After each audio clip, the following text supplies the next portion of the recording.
Imagine starting a company before cars existed, before televisions, before computers, before video games were even a concept. Now imagine that company surviving 130 years, outliving competitors, reinventing itself again and again, until it becomes one of the most influential entertainment brands ever created. This is the unbelievable journey of Nintendo, a company that began with handmade playing cards, failed repeatedly, pivoted wildly, and still rose to build a global empire worth billions. And stay with us until the end, because we're going to reveal how Nintendo not only survived every collapse, but used each one to come back stronger.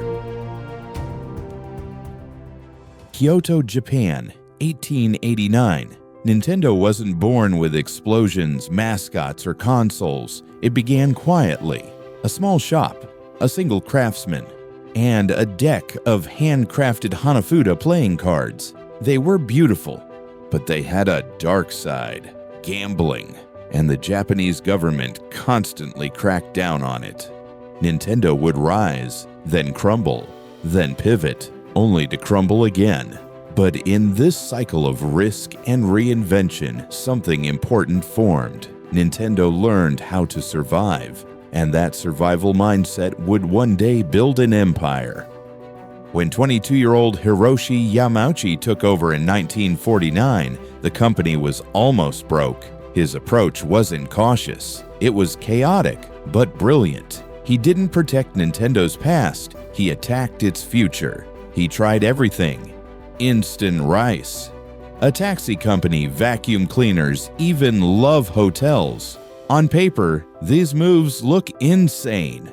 In reality, they were experiments. Each failure taught Nintendo something about markets, margins, and consumer behavior. But then came the change that would rewrite everything. A factory worker named Gunpei Yokoi changed Nintendo forever. He wasn't a designer, he wasn't an engineer, he was a maintenance guy.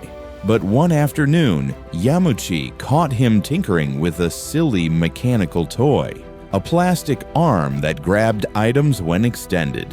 Most bosses would ignore it. Yamauchi didn't. He said, "We're selling that." The Ultra Hand became a massive hit, over 1.2 million sold. This moment unlocked 3 truths that would define Nintendo forever. Innovation doesn't need cutting-edge tech. Fun beats power. Creativity can come from anywhere. This was the birth of Nintendo's secret formula. The 1980s was the era that changed entertainment forever. The world was bored with video games. Arcades were dying. The industry had crashed. Perfect timing for Nintendo. Gunpei Yokoi teamed up with a young designer named Shigeru Miyamoto, who saw games not as machines, but as stories. First came Donkey Kong, then Mario, then The Legend of Zelda. These weren't just games, they were worlds. Worlds you could escape into, worlds that became part of childhood across the planet. Nintendo released the Famicom, renamed the NES for the West, and suddenly, Nintendo wasn't surviving anymore. Nintendo was dominating. The 90s was a battle to stay on top. Success is a magnet for competition. Enter Sega. Louder, edgier, meaner. It worked for a while. Then came Sony. More powerful console, smoother graphics. A new era of gaming. Nintendo fought back with the Super Nintendo, the N64, and later the GameCube. They were good, legendary even, but the market was shifting beneath their feet. Nintendo had seen this pattern before. Comfort kills, and comfort was coming for them. Analysts said Nintendo was falling behind. Gamers said Nintendo was becoming the kids' company. The world thought Nintendo was losing its edge, but Nintendo's greatest comeback was already loading. While PlayStation and Xbox were locked in a war over power and graphics, Nintendo quietly stepped away from the fight. They asked themselves a question almost no one else dared to ask. What if gaming wasn't just for gamers?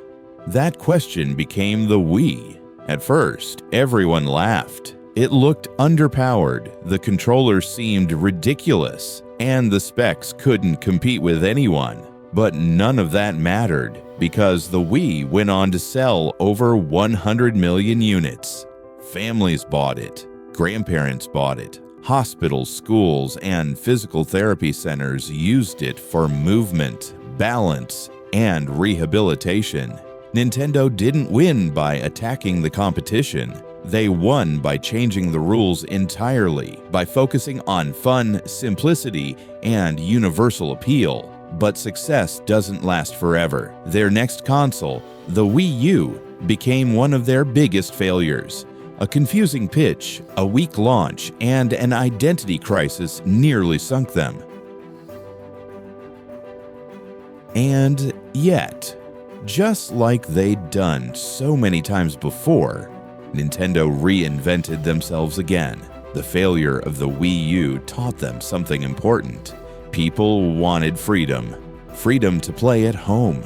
Freedom to take their games anywhere. Freedom to shift seamlessly between both worlds. So Nintendo combined their handheld legacy with their home console heritage and created the Nintendo Switch.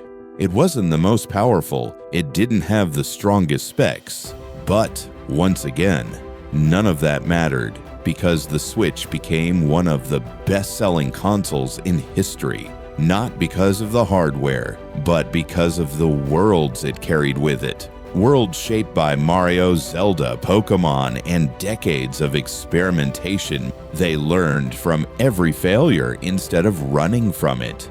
They looked for opportunity where others saw dead ends. And they built worlds so timeless they generate value across entire generations.